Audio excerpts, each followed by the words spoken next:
LeBron James est-il encore le plus grand joueur de la planète? On se posera la question dans quelques semaines. On va laisser un peu de temps avec ces Lakers pour se remettre droit, pour se poser la question, parce qu'en ce moment, ça va pas super fort. Alors oui, LeBron, ce sera toujours une machine à triple-double. Toujours à plus de 25 points, 6-7 rebonds, 6-7 passes minimum, parce qu'il est LeBron James. Mais LeBron a une énorme faille, c'est que lorsqu'il va sur la ligne des lancers francs, wouh, catastrophique. Alors on va se poser la question, pourquoi? Est-ce que c'est sa mécanique? Est-ce que c'est mental? C'est les deux. En tout cas, hier soir, face à une petite équipe d'Atlanta, normalement, les Lakers ont galéré et il s'est retrouvé à la fin du match sur la ligne des lancers francs. Il y a 106-105 pour Atlanta. On le voit dans le grand écran derrière. Il a deux lancers. Et là, une belle brique sur le premier. Hein. Puis derrière, regardez sa tête. Il n'est pas serein. You know what I mean? Le langage corporel n'est rien. Regarde, puis il y a rien. Il met le deuxième, court.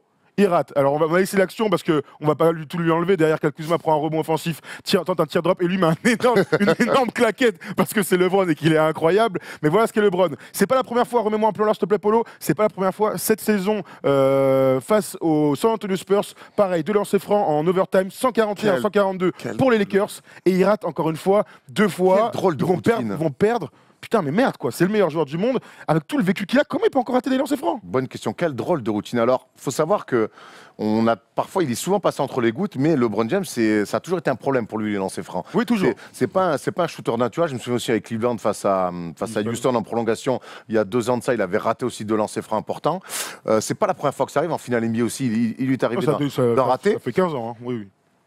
On va dire que le lancer franc, c'est peut-être le tir le plus où la psychologie rentre le plus en phase. Autant si tu as ta routine que tu déroules, ça va. Lui, j'ai l'impression que sa routine, elle a dû changer 5 ou 6 fois en carrière. Donc déjà, c'est pas un bon signe. Et puis, c'est le tir où tu es le moins en rythme finalement. Et LeBron est un shooter de rythme, même si là, il a quand même une analyse assez hier soir, assez sèche sur lui-même. Mais bon, en même temps, tellement vrai, je suis catastrophique.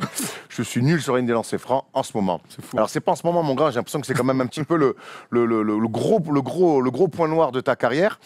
Et autant il a travaillé sur l'adresse extérieure, mais parce que c'est du rythme, tu sors d'un écran, le lancer franc, il y a quelque chose de psychologique et on le voit notamment avec les pivots. Alors moi, j'ai plusieurs trucs dans la tête. La première, c'est cette stat incroyable de 7 saisons donc, aux Lakers et sa lente descente aux enfers quand le match avance sur la ligne des lancers francs. C'est assez incroyable.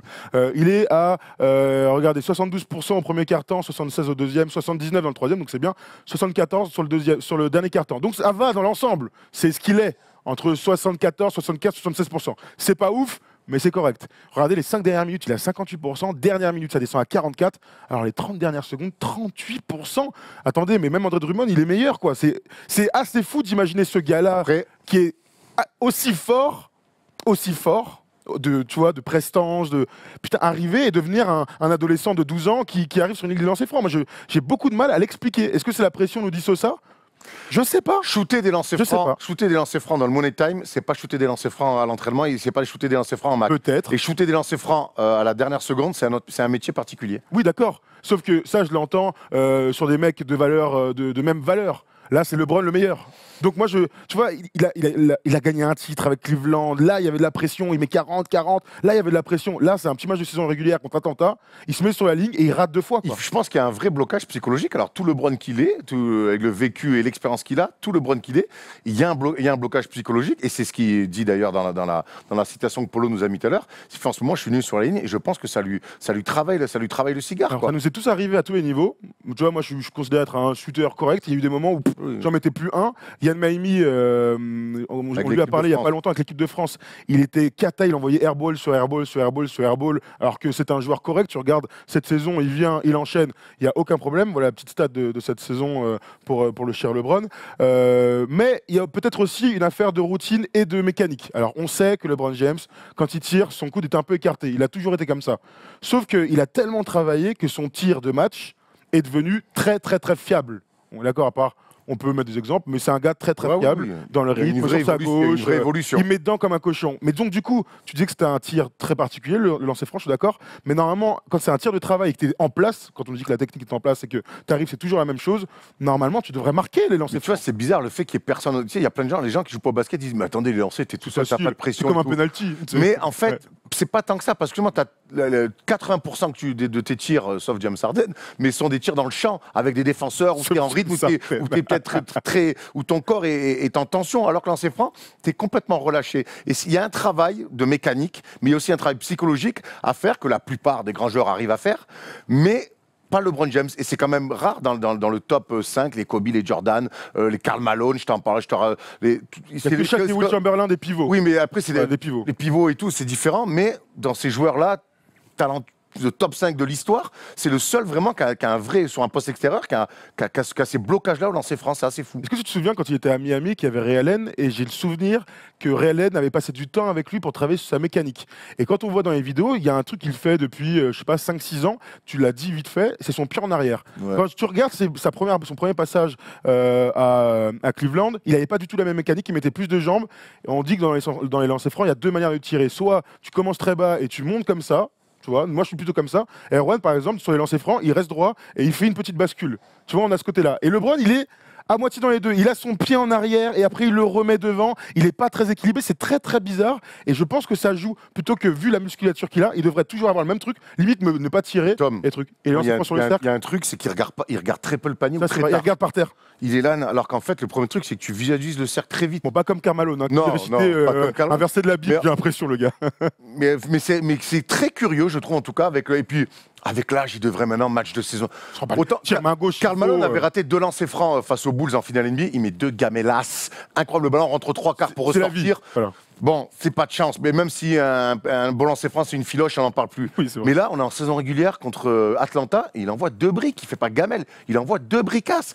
Et c'est presque un peu inquiétant pour la suite, c'est-à-dire que les équipes maintenant vont le savoir, et peut-être qu'il va falloir faire, tu vois, LeBron, il va driver, boum, faute, il va les mettre. Non, mais oui, dans l'idée.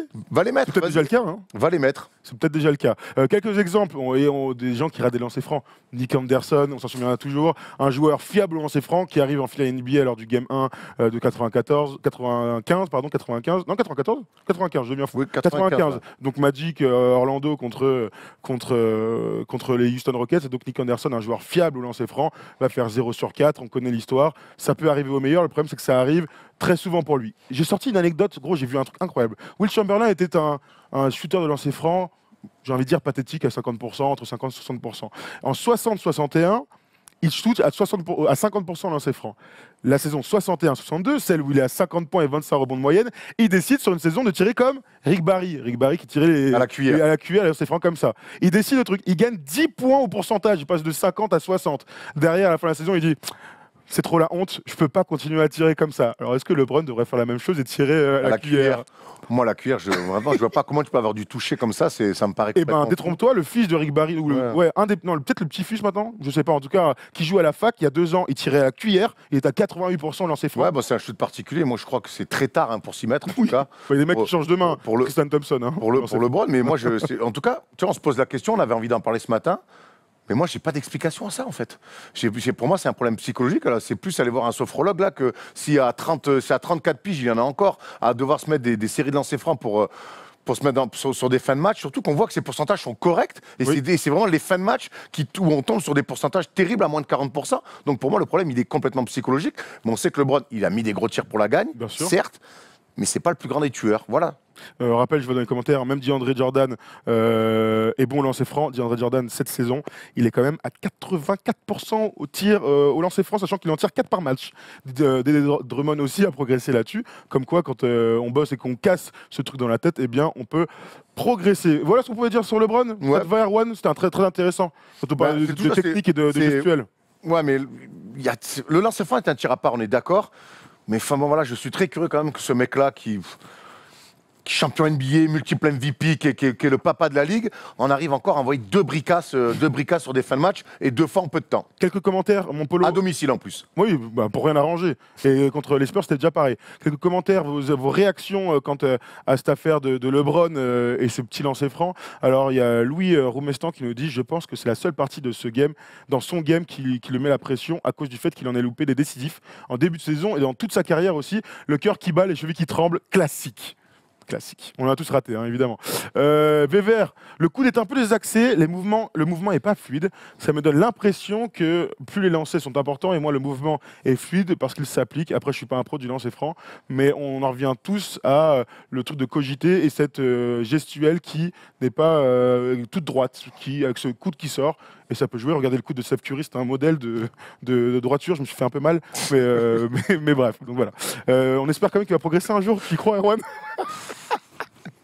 Je sais pas, c'est dur. Moi, je pense je sais pas. Écoute, moi, c'est son seul truc. Tu sais quoi, moi, j'attends la prochaine situation pour voir s'il y a une évolution mentale. Ça peut arriver rapidement. S'il y a une évolution mentale. Pour moi, l'évolution, elle est mentale, elle n'est pas technique. Aujourd'hui, à son âge, c'est impossible de changer ton tir, même si c'est un tout petit détail. Moi, je pense surtout que l'évolution doit être mentale. Je suis très curieux de voir la prochaine situation où LeBron va mettre des lancers. Bon, Erwan, on a parlé de 3 trucs hyper sérieux. On a parlé de Jimmy Butler, Carmelo Anthony, il lance et prendre LeBron. Parlons un peu de fantasme. C'est parti, Duke contre Cleveland.